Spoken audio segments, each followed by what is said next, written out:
Hey guys, I am going to give you a lecture on the passive voice, and I'm going to move into chapter 20 and talk about things in chapter 20. Chapter 20 involves making the passive with second conjugation, so I'm going to do two or three things in the lecture today. First of all, I'm going to talk about what the passive voice is, because that can be kind of tricky in English, and one of the difficult things about doing passives in Latin is that a lot of people don't have a good feel for what a passive is in English. So let me start out with that topic.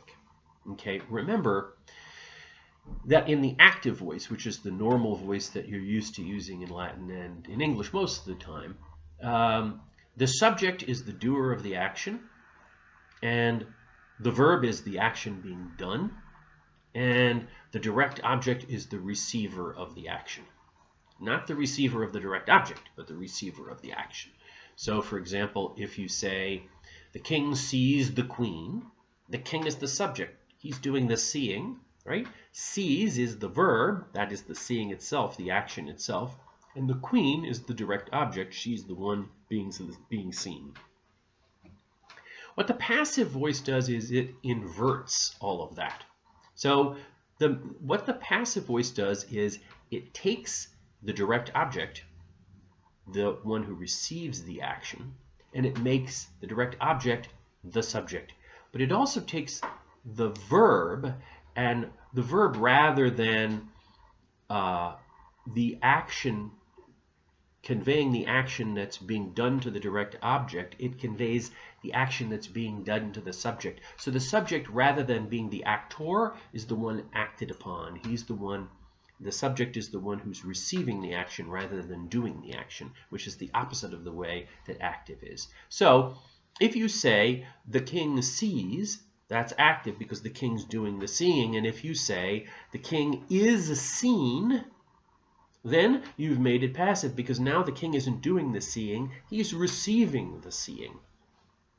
So a couple of tricky things about that is that you can change the tense in passive just like you can change it in active, right?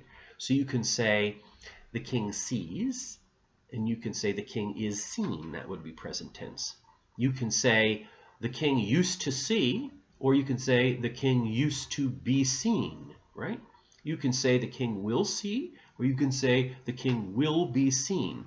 So you have to think about what voice something is when you're thinking about tense as well, and you have to think about what tense something is when you're thinking about voice as well. You have to think about both of those things, what voice is and what tense is it. The other thing that complicates the picture is that in English we have a lot more different kinds of tenses than they do in Latin. So we have all of those perfect tenses just like the Romans did, but we also have continuous or progressive tenses, right? So we say that the king sees, but we can also say the king is seeing, right? We can also say the king is seen, but we can also say the king is being seen. So that makes it really tricky when you're dealing with tenses. You have to figure out that if I want to say the king is seen, that's present tense, but if I want to say the king is being seen, that's just present progressive in English, so the tense isn't going to change. When you start sticking all these words in there to make verb forms, then what happens is it's easy to lose track of whether something is passive or active. And the main thing that you have to do is try to extract the meaning from it and see whether the subject is acting or being acted upon. Okay? So if I say, the king will have seen something, then that means that's future perfect in both Latin and English, right? That means that the king will have done it, right? He's the one who's going to see something at some point in the future, right? He's going to have seen it. So the king is still the subject, and he's still the one who's doing the action. So this is an active form. So that's the king will have seen. But if I say the king will have been seen, and you think about it, okay, the king's going to get seen by somebody. The seeing is going to happen to him. He's not going to be doing it, and therefore this is a passive form. So you have to think about all of that. The next thing to think about in terms of English, and to sort of get an English skeletal structure for your understanding of the passive before you try and translate that into Latin or extract it from Latin, is what to do with the former direct object if you're converting an active form into a passive form. Let me explain to you what it means. Okay, so if I say the king sees, then I can just simply, I can turn that into a passive form, and I'm changing the meaning when I do that. I say the king is seen. Now the king isn't doing it, he's having it done to him. So that's a simple, basic switch from active to passive, but it's also a switch in meaning. Okay? So, because the king is no longer doing the seeing, he's having the seeing done to him. Okay, so let's say I take a sentence with a direct object in it, right? The king sees the queen. That's the one that we started out with. Okay, that one has a subject and it has a verb and it has a direct object. Now, the thing about passives, whenever you see that a verb is passive in Latin, you should realize that there's never going to be a direct object. Passive voice doesn't have direct objects because the direct object is the thing that's having the action of the verb done to it.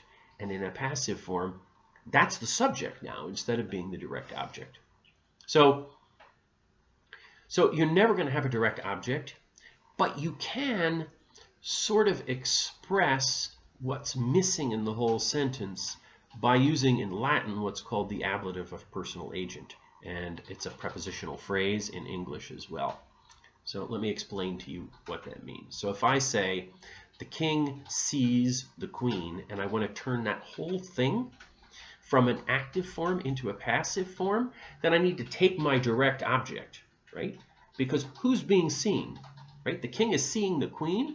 The queen, the direct object, is now the one that's being seen. So if I want to make that whole thing into a passive form, I say the queen is seen, but now what do I do with the king?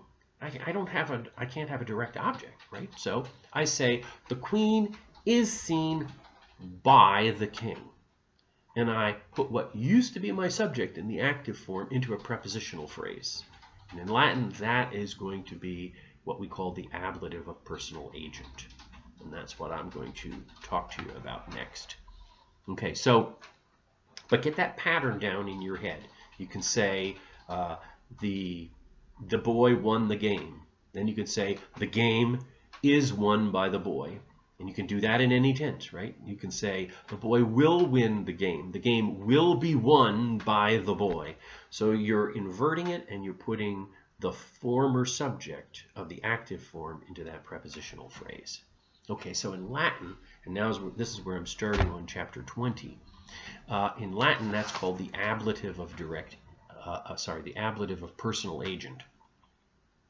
So the personal agent is the one who's doing the action, right? Because in the passive, the subject is not the one who's doing the action. So the personal agent is the one who's doing the action. And in Latin, this form of the ablative uses a preposition. So the preposition that it uses is the word a/ab.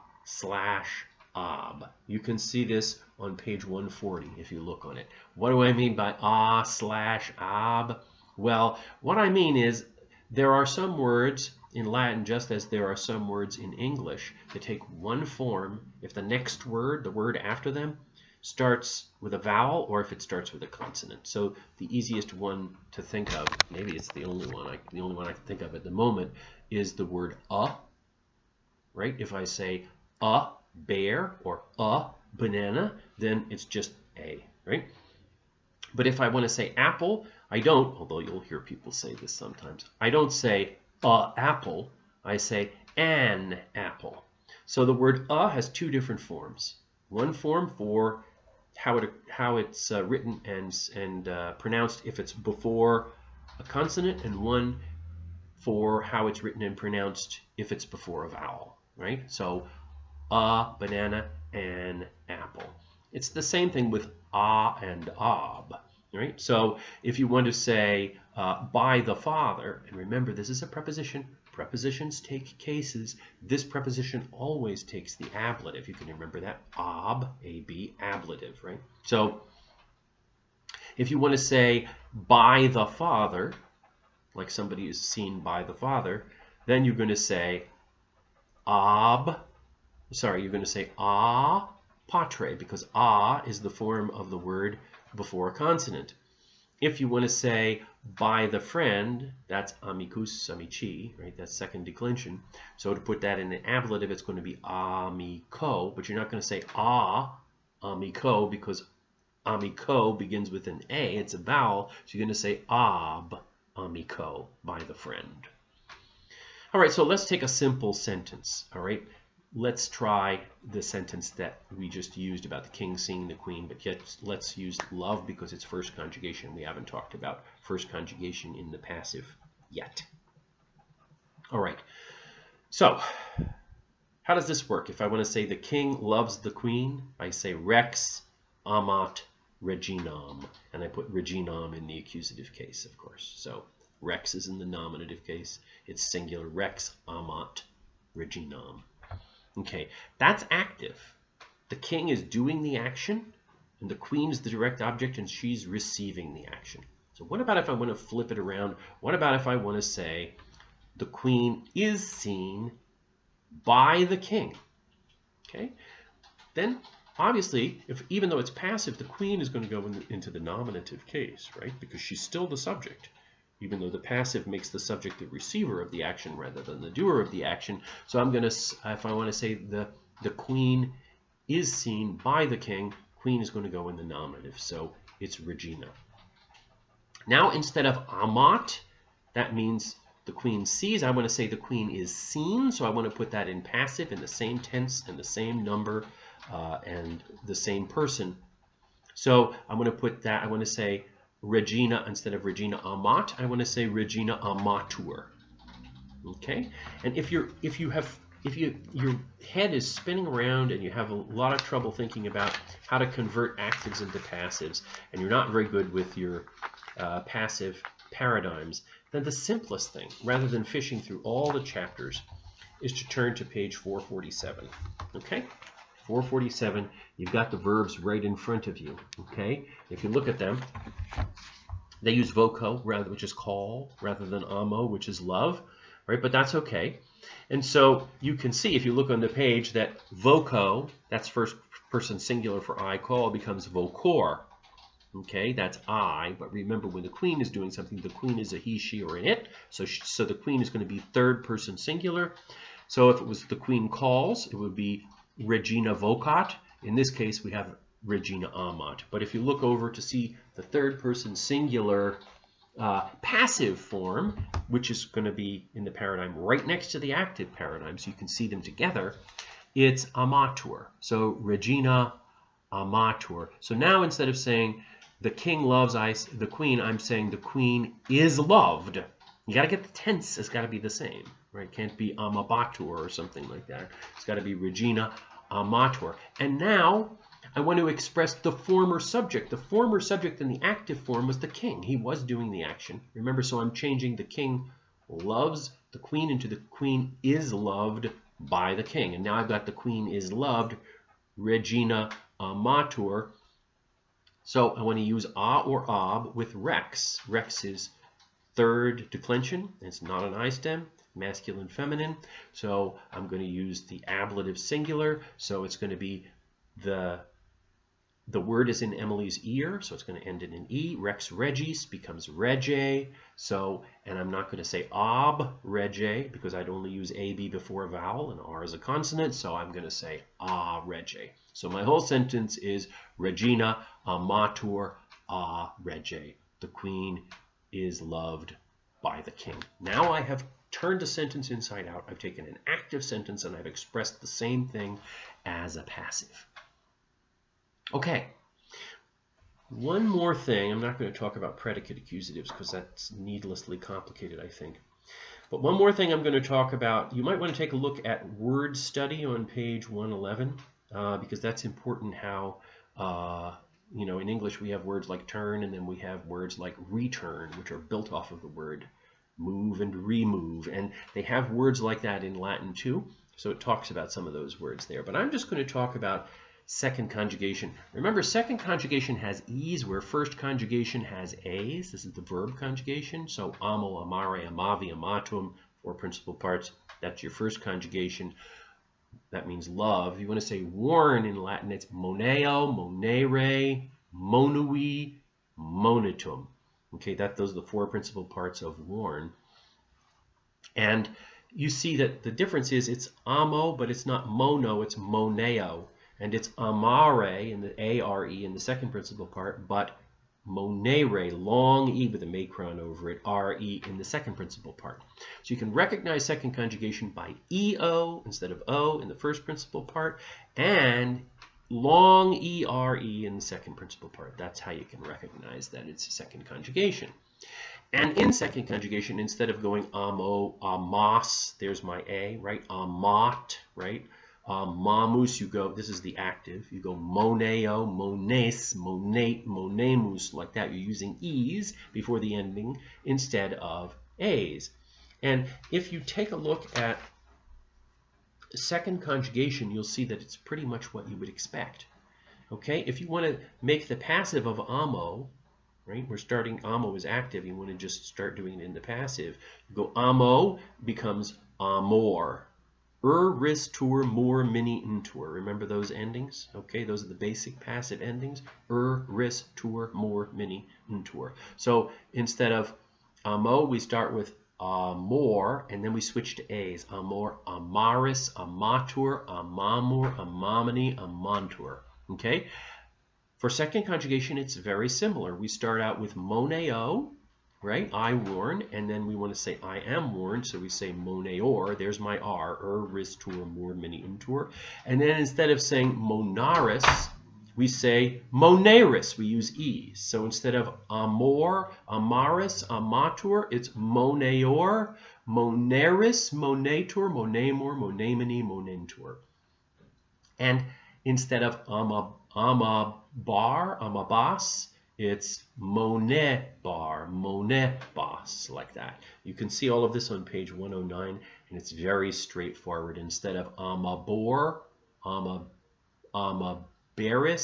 amabitur, it's monebor, moneberis, monebitur. You got E's instead of A's, but otherwise everything works exactly the same.